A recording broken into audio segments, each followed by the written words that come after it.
Hello friends and Happy New Year. Would you guys believe that I was going back and forth with some guy on TikTok about this movie? I don't want to get too into it right now because we're like 10 seconds into the episode. Look, in my opinion, at the end of the day, we don't all have to agree with each other. I think that's part of the beauty of having an opinion and having a conversation. Maybe you can tell me something I missed in the plot or character motive, or maybe I can explain something that will help you understand the story or the story structure. My point is, I just didn't expect this movie to be this divisive.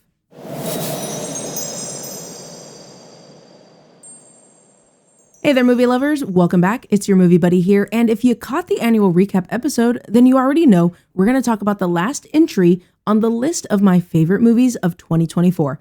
Whether you're a longtime subscriber or follower, or you are here with me for the first time, I am thrilled to have you here. If you are looking for detailed plot breakdowns, you won't find them here, but stick around for my spoiler-free thoughts and honest opinion, usually on the latest releases, but I'm catching up with the last movie I watched in theaters in 2024. New episodes drop every Friday, so hit the subscribe button on YouTube and follow on Spotify to stay updated. If you're interested, and if the links still work, I have a lot of TikToks linked in the description. I came across what I thought were a lot of good takes and thoughts on the film that are worth checking out, like I said, if you're interested. With that all out of the way, get comfortable and let's get into today's episode on Nosferatu.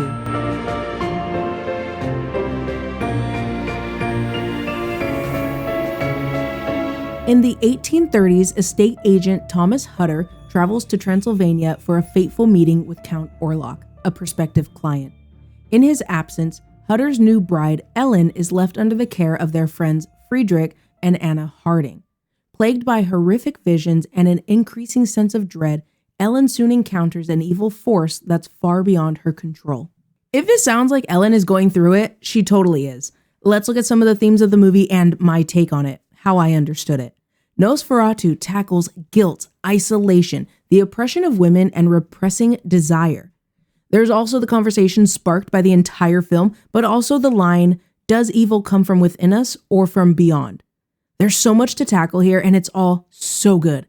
That question is woven into the story, and particularly the dynamic between Ellen and Orlok. Yes, Orlok is a literal vampire, but beyond that, he represents the darkness within Ellen, a manifestation of her suppressed desires and internal struggles.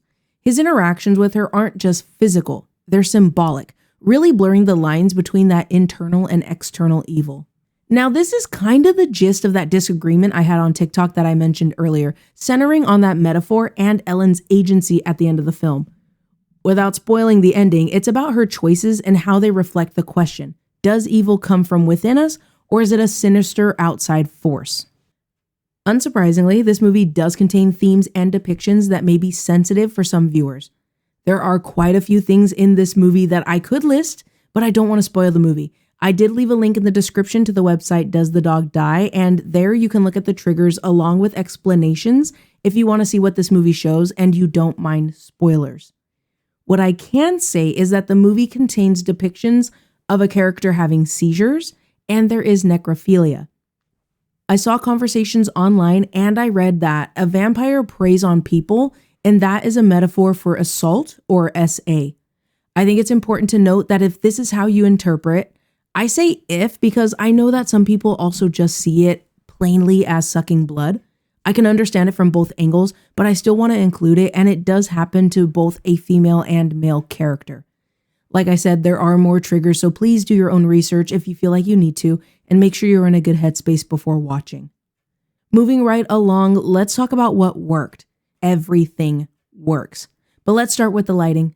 Absolutely jaw-dropping. I love the lighting in this movie and the use of color. The soft candlelight, the natural light, and the shadows all work so well to effortlessly immerse us into the world of the film. The color is incredible. I love that the color is really serving 1922 Nosferatu. The candlelit scenes and mock black and white scenes are really reminiscent of the original film. The cinematography is visually striking and gorgeous. Speaking of gorgeous, do not get me started on the final shot of the film. Stunning, beautiful, breathtaking. It left me speechless. The sound design? Oh, I was so grossed out. This really stood out to me with the squelching noises when Orlok was feeding. Disgusting. I love it. The acting, incredible. I don't know if I ever mentioned to you guys, but I was really worried about Lily Rose Depp. You know me, I'm going to be honest. I haven't seen her in anything. So part of me was really worried that this was just a Nepo baby thing and she was going to be unimpressive. I am so glad that I was wrong. As Ellen Hutter, she proves that she has incredible talent and the ability to deliver the kind of performance you definitely do not see every day, but also the kind of performance a film like this demands. The physical performance she gave is outstanding. From the seizing to the contorting, it all looked and felt authentic, so it came across as deeply disturbing. On the flip side, her more mild, quiet acting and line delivery is incredible. I was honestly blown away because she breathes life into Ellen, digging deep into her past traumas and internal struggles. Now, let's talk about Count Orlok himself, Bill Skarsgård.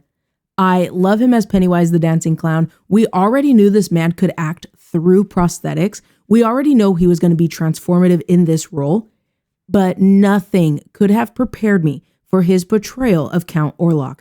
He is completely unrecognizable, and had I not known it was him going into the theater, there is no way I would have been able to guess that it was him, from his face to his voice.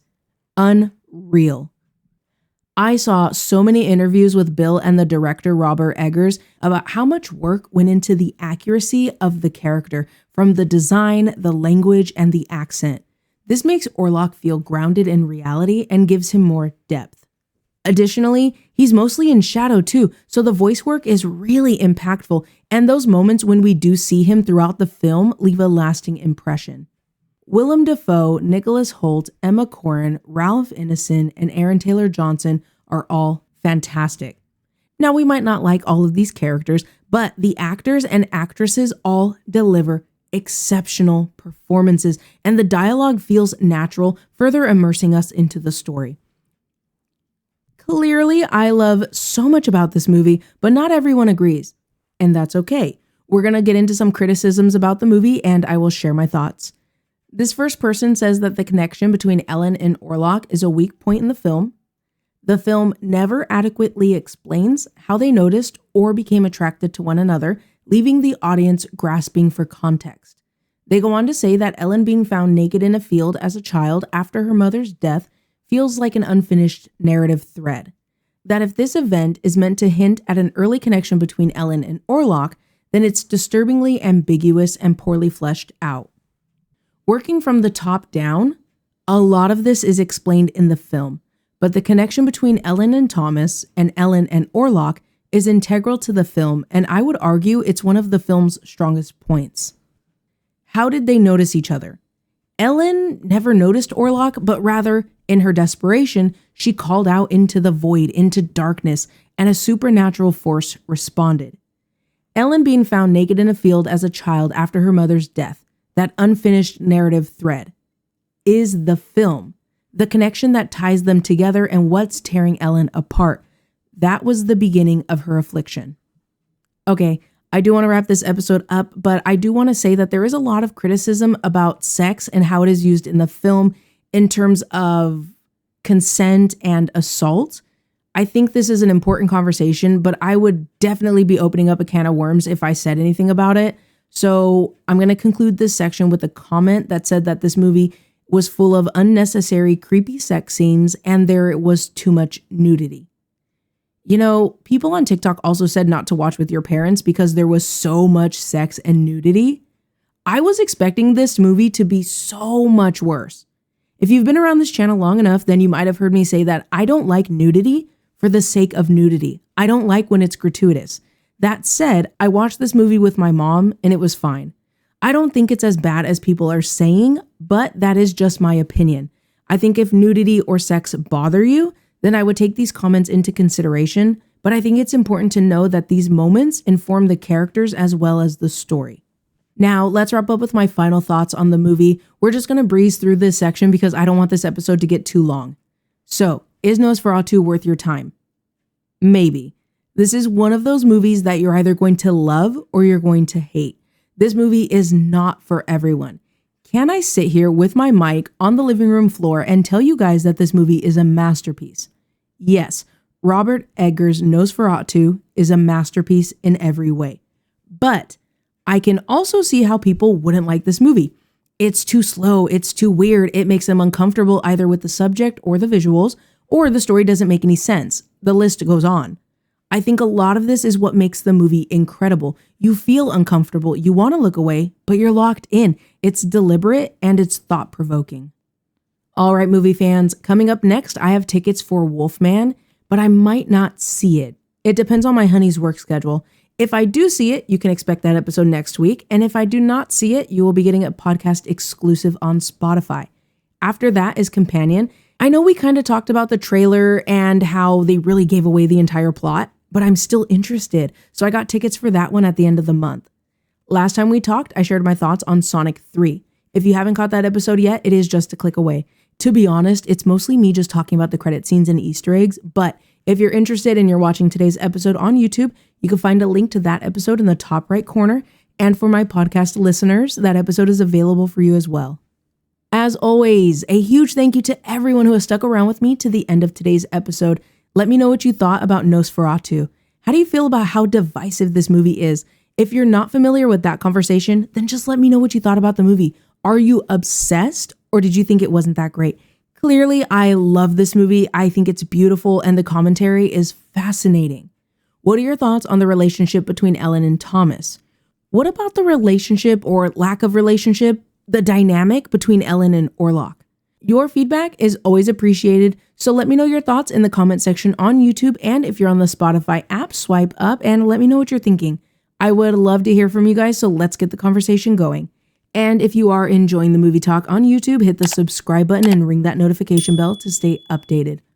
If you enjoy on-the-go listening, then you should check out the podcast, especially so you don't miss out on those podcast exclusive episodes.